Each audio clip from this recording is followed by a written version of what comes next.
یہ صدائے حریت جموں کشمیر ہے۔ کشمیر اپڈیٹ کے ساتھ ابن سلام۔ مقبوضہ کشمیر، جموں اور لداخ کے مسلم اکثریتی علاقوں میں فوجی محاصرے، مواصلاتی ذرائع کی معطلی اور کشمیریوں کی طرف سے سول نافرمانی کے 100 روز مکمل ہو گئے ہیں۔ اس موقع پر مظفر آباد میں پاسبان حریت کے زیر اہتمام ایک بڑے مظاہرے میں شرکاء کی بڑی تعداد نے زنجیریں پہن کر یوں احتجاج کیا۔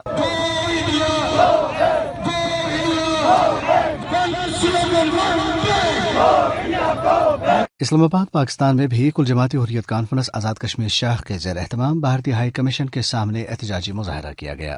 دریاسنا بھارتی فوجیوں نے ضلع گاندربل میں 2 نوجوانوں کو شہید کر دیا ہے، جس سے گزشتہ 48 گھنٹوں کے دوران شہید ہونے والے نوجوانوں کی تعداد بڑھ کر 4 ہو گئی ہے۔ اس سے قبل بھارتی فوجیوں نے ضلع بانڈی پورہ میں 2 نوجوانوں کو شہید کر دیا تھا۔ کل جماعتی حریت کانفرنس کے چیئرمین سعید علی گیلانی نے کشمیر کاز کی بھرپور حمایت کرنے پر وزیراعظم اور اہل پاکستان کا شکریہ ادا کیا۔ ایک خط میں انہوں نے وزیر اعظم سے اپیل کی ہے کہ وہ بھارت کے ساتھ تمام معاہدوں سے علیحدہ ہونے کا اعلان اور کنٹرول لائن کو دوبارہ جنگ بندی لائن کا نام دے دیں، کیونکہ بھارت مقبوضہ علاقے کی صورتحال کو 1947 سے پہلے والی پوزیشن پر لے گیا ہے۔ انہوں نے کہا ہے کہ پاکستان کو بھارت پر پابندیاں عائد کرانے کے لیے کوششیں کرنی چاہیے۔ بھارت اب مقبوضہ کشمیر کے اہم مقامات کے نام RSS اور BJP کے لیڈروں کے نام سے منسوب کرنے کی منصوبہ بندی کر رہا ہے۔ BJP کے ایک سینئر عہدیدار نے بتایا ہے کہ اس سلسلے میں غور کیا جا رہا ہے اور توقع ہے کہ 15 نومبر تک کوئی فیصلہ کر لیا جائے گا۔ اپڈیٹ ختم ہوا۔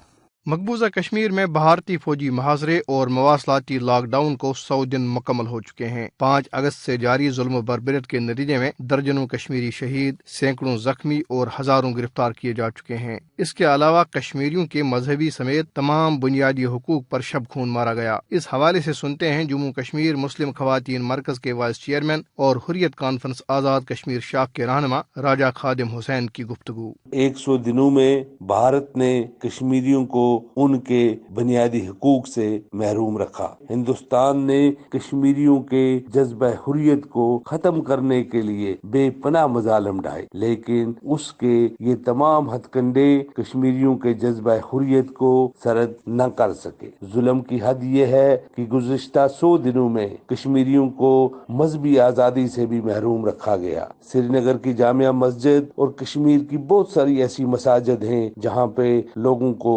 نماز بھی پڑھنے نہ دی گئی۔ حد تو یہ ہے کہ اس دفعہ 12 ربیع الاول کو درگاہ حضرت بل میں موئے مبارک کی زیارت سے بھی کشمیریوں کو محروم رکھا گیا۔ کشمیر کی خصوصی حیثیت کے خاتمے کے 100 دن کے دوران غیور کشمیری عوام نے 9 لاکھ فورسز کے محاصرے میں جس عزم و ہمت اور بہادری سے بھارتی جارحیت کا مقابلہ کیا ہے وہ قابل تقلید ہے۔ کشمیری عوام نے اپنی ثابت قدمی سے ثابت کر دیا ہے کہ وہ ناقابل شکست ہیں اور بہت جلد وہ اپنی منزل سے ہمکنار ہوں گے۔